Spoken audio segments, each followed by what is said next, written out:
we as a paralegal or as a solicitors, obviously, we often know that these children they don't come because they want to be here.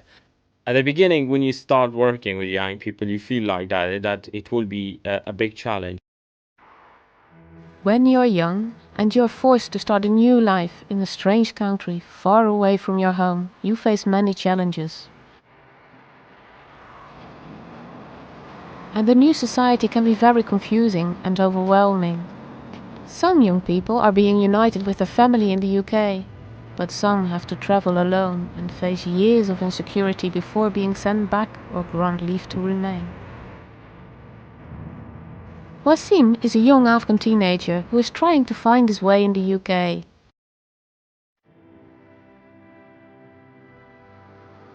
The time I had with Wasim was only short and not enough to find out more about his life, his dreams and the path he would like to explore. He was keen to grab the camera and start filming his friends in the youth club, asking about life, homeland and the UK. We are in Clever Scholar Foundation. Clever Scholar they're helping with the refugee people who came from different countries, and that's it. I'm playing table tennis, hockey table, and also the name games. I support drama. In school, I made a horror movie, and we're gonna share it 16th of January in the school after school. We inviting people. And you're gonna study film studies, aren't you? Yeah, next year. Next year. Mhm. Right. So I better hand over the camera to you then. Yeah.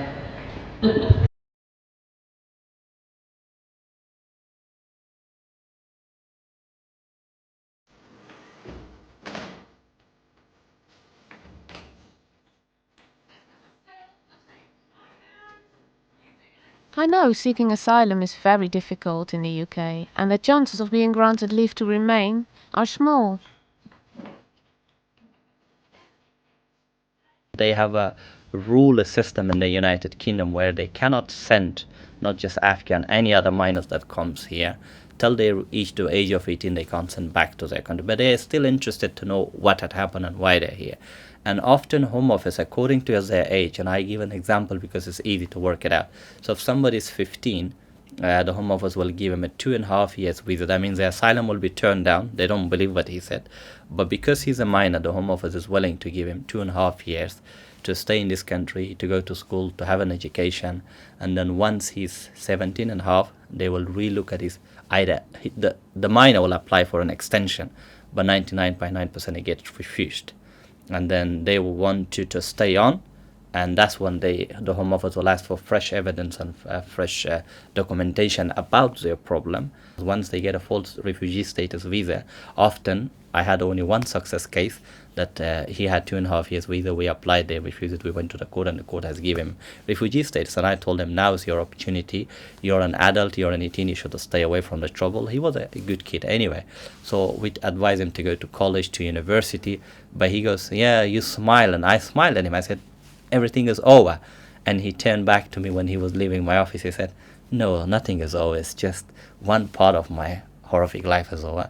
Another part is about to start for me now. It takes time to settle down and get used to the new life in a new country. There are things young people miss, but also things they like to explore. Hello, my name is Ramla and I come from Somalia. My country is East Africa and is very hot. It's a nice place to live. I miss my country. I miss my family. I miss a lot of things. London, I like food. I like play with visit like London Eye, Tower Bridge, like museum. I like it. I don't like it, the weather. Very horrible.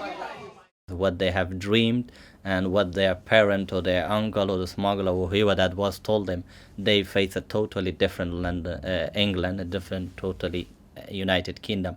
But yet still they're more happy and pleased to be here, to stay there, than to be reported back to their country. Education is important to find your way and build a future, but some children have missed out on this in their homeland. What are the consequences of having missed out on education, and is it hard to catch up? Hi, my name is Hafsa Mohammed and I'm from Somalia. And basically, I didn't go to school in Somalia, so we don't have enough school. Yeah, actually, school in London is better than the school of East Africa, Somalia. We don't have enough school, and actually, it's really difficult to learn something in Somalia. But in London's school is really better than Somalia, and I really like it. It's really nice. Some colleges, they have extra support, but for the last few years that we have noticed, the funding, especially for language classes, has quite dropped. They're not going to give any more funding for language classes. For that reason, they do not have those provision any longer to provide the support. But what I'm focusing here is because of the level of education or they had back home, if you're not familiar with your own mother tongue or your own language, it is very difficult for you to learn another language. Charities are trying to fill the gap of support that exists in the system. One of these organizations is Cleven's Cola. Wasim asks his friends what it means for them to have this support. It means that people here are really nice. If you have homeworks, they help you.